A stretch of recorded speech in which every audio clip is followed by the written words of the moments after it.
దర్శన గ్రంథంలోని సంకేతాలలో కొన్ని వస్తువులను గురించి ఈరోజు మనము తెలుసుకుందాము. రెక్కలు, ఏ తావుకైనా వెళ్ళిపోవటం. కిరీటం, రాచరికం, విజయం. కొమ్ములు, బలం, శక్తి. వృద్ధుడు, జ్ఞాని. వృద్ధ బృందం, స్వర్గంలో దేవునికి సలహాదారులు. స్త్రీ, ఒక జాతి జనులు లేక పట్టణం. కన్య, నమ్మదగినతనం, విశ్వాసులు, సమర్పితులు. సన్మనస్కుడు, దేవుని నుండి వచ్చినవాడు లేక దేవుణ్ణి సూచించేవాడు. సంకర జాతి మృగం, వికారంగా ఉండేది, దుష్టత్వం, దైవ సృష్టికి చెందనిది. నక్షత్రాలు, ఉన్నత వ్యక్తులను, దేవదూతలను సూచిస్తాయి.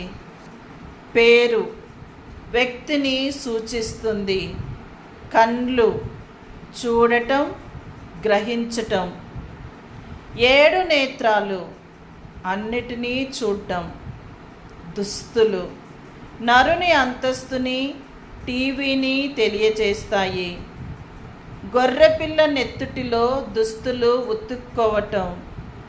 క్రీస్తును పోలి వేద సాక్షి మరణం అనుభవించటం, శుద్ధిని పొందటం. ముద్ర, యజమానునికి చెంది ఉండటం. రహస్య పత్రిక లేక రహస్య సందేశం. గ్రంథం, దేవుని ప్రణాళిక లేక చరిత్రగతి. ఆల్ఫా ఒమేగా, ఆది అంతం, శాశ్వతం. వధింపబడిన గొర్రెపిల్ల, వేద సాక్షిగా మరణించి మళ్ళా సజీవుడై ఉన్న క్రీస్తు. ఈ విధముగా మనం దర్శన గ్రంథంలోని వివిధ సంకేతాలను చూస్తూ ఉన్నాము, గుర్తులను చూస్తూ ఉన్నాము, సంఖ్యలు చూసి ఉన్నాము. ఈ యొక్క రంగులు, సంఖ్యలు, వస్తువులన్నీ కూడా దర్శన గ్రంథంలో మనకు వాటి భావాలను తెలియచేస్తూ ఉన్నవి. 3 అనేది పరిపూర్ణత, త్రిత్వం. 4 అనేది విశ్వవ్యాప్తత.